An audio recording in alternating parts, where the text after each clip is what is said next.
Nesse vídeo, você vai entender o verdadeiro motivo do inquérito das fake news que está correndo no Supremo Tribunal Federal. Eu te peço, por favor, que você preste atenção em tudo que você vai ver aqui e saiba que isso pode e vai, em algum momento, atingir sua família, seus amigos ou até você mesmo.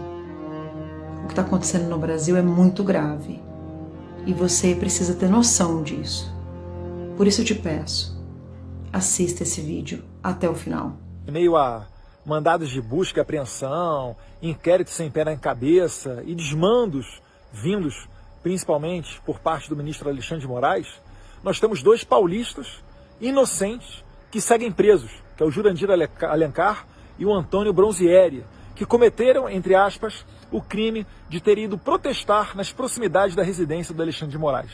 Só para lembrar que o Brasil de 2020 está mais relembrando a Alemanha nazista dos anos 30. Né? Isso aí não pode continuar, a gente tem que se revoltar. Então passe essa mensagem adiante, porque nós temos que constranger, sim, no mínimo, é o que a gente pode fazer, as autoridades que estão cometendo mais este abuso. O seu direito de crítica, ainda que seja contra nós, não importa. E você tem o direito de criticar. Você já parou para pensar que esse inquérito só é contra as pessoas que apoiam o governo e o presidente Bolsonaro? E, infelizmente, isso pode ser só o começo. Independente de quem sejam os perseguidos, independente de quem esteja tendo a sua liberdade de expressão cerceada, a nossa indignação contra essa arbitrariedade não é por sermos nós os alvos neste caso. É para todos os brasileiros terem essa liberdade, conforme a nossa Constituição claramente prevê. Vocês vão assistir a partir de agora alguns trechos de um voto de uma ação direta de inconstitucionalidade que o Alexandre de Moraes proferiu e vai perceber que a opinião dele é bem diferente agora. Claro, porque a opinião é contra o STF. Naquela época, as opiniões eram contra o próprio Bolsonaro. A liberdade de expressão defende todas as opiniões ou interpretações políticas conflitantes ou oposicionistas, que podem ser expressadas e devem ser respeitadas, não porque necessariamente válidas, mas porque são extremamente relevantes para uma garantia maior, a garantia do próprio pluralismo democrático. O ministro Alexandre de Moraes defende a pluralidade de ideias apenas da boca para fora. No Brasil, há pouco tempo atrás, não existia um debate de ideias. O que existia sim, era uma falsa polarização entre o PSDB, o seu partido de origem, e o Partido dos Trabalhadores. Com o advento da internet, nós, conservadores, ganhamos voz e ganhamos vez. Todas as opiniões existentes são possíveis em discussões livres, uma vez que faz parte do princípio democrático debater assuntos públicos de forma restrita, robusta, aberta. A proteção daquelas opiniões duvidosas, exageradas, condenáveis, satíricas, humorísticas, bem como aquelas que não são compartilhadas pelas maiorias. É por isso que o ministro Alexandre de Moraes não defende a verdadeira liberdade de expressão, não defende a pluralidade de ideias. Pluralidade de ideias para o ministro são apenas aquelas ideias que ele concorda, e não as ideias que afetam a ele ou que criticam a ele próprio. Na condição de cidadão, eu fazia críticas às instituições políticas brasileiras. Depois, como parlamentar, continuei fazendo críticas a essas mesmas instituições. As críticas são fundamentais para que haja melhora, para que haja uma consciência mais expandida daquilo que deve ser feito. A liberdade de expressão é essencial para que a crítica flua sem nenhuma restrição, sem nenhuma regulamentação. Isto é o que é necessário para todos os países evoluírem.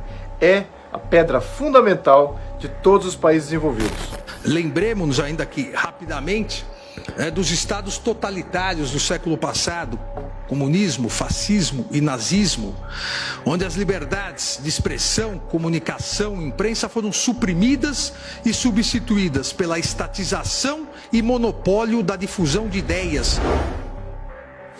Você deve ter reparado que o Alexandre de Moraes menciona o Právida Partido Socialista da antiga União Soviética, menciona também táticas do marqueteiro nazista Paul Joseph Goebbels, contudo age igualmente, da mesma maneira inescrupulosa, da mesma maneira cretina, assim por dizer. Não chamaremos mais de Alexandre de Moraes, mas sim Alexandre de Torquemada, em alusão ao grande inquisidor, assim conhecido, Tomás de Torquemada, o martelo dos hereges, que queria purificar sua terra com suas táticas, muito mais do que mesquinhas. Quem não quer ser criticado, quem não quer ser satirizado, fique em casa. Não seja candidato, não se ofereça ao público. Querer evitar isso por meio de uma ilegítima intervenção estatal na liberdade de expressão é absolutamente inconstitucional. Pois é, ministro. Se não quiser brincar, não desce pro play, não é assim? O senhor também se tornou uma figura pública. E como figura pública, tem que aguentar críticas. Tanto o senhor quanto o Bolsonaro. A minha vida foi revirada de perna pro ar. Não acharam nada, porque não tem. Para inventar factoides, fake news contra a minha pessoa. Em todos esses anos, Jair Bolsonaro tem sido a maior vítima de campanhas de difamação e de fake news, sobretudo nas eleições de 2018, e jamais tentou caçar a palavra de ninguém e censurar ninguém. Pelo contrário, é o maior defensor das liberdades individuais e da liberdade de expressão. Então por que somente com ele e com seus apoiadores que há essa censura e essa tentativa de nos calar? Tanto a liberdade de expressão quanto a participação política em uma democracia representativa somente se fortalecem em um ambiente de total visibilidade e possibilidade de exposição crítica. Afinal de contas, ministro Alexandre de Moraes, onde é que está a verdade das suas ações e das suas falas? Agora, em 2020 ou em junho de 2018? A liberdade de expressão constitui um dos pilares essenciais de qualquer sociedade democrática. A democracia não existirá onde a liberdade de expressão for ceifada. E ficaria quase impossível criticar os ocupantes de cargos públicos se não houvesse essa diversidade de ideias. A liberdade de expressão, a liberdade de manifestação são direitos e garantias fundamentais, tanto assim que estão previstos no artigo 5º da Constituição Federal. São cláusula pétrea, não podem ser revogados, muito menos atropelados por um inquérito totalmente ilegal. Estão querendo calar as nossas vozes e não podemos permitir. Precisamos continuar lutando por essa liberdade que é nossa. Não irão nos calar.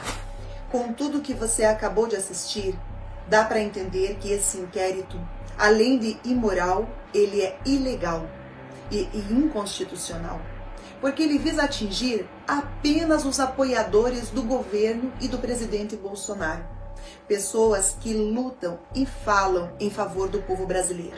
Não podemos falar em democracia sem um judiciário independente, ser um legislativo também independente, para que possam tomar decisões. Nós, parlamentares governistas e o próprio governo Bolsonaro, queremos garantir o seu direito de fala. E a liberdade de expressão é sagrada. Qualquer democracia do mundo permite a liberdade de expressão. Se você compreender o sentido desse vídeo e o objetivo por trás de todo ele, você vai compreender o que é sentido de pátria. Querem tirar a mídia que eu tenho a meu favor sobre o argumento mentiroso de fake news. Estamos denunciando as arbitrariedades de ministros do STF ou de quem quer que seja. É diante do debate de ideias que a gente vai construir um país melhor. Nós somos um país livre. E vamos continuar livre, mesmo com o sacrifício da própria vida. Nós não podemos ter um Supremo Tribunal Federal que cale a sua voz.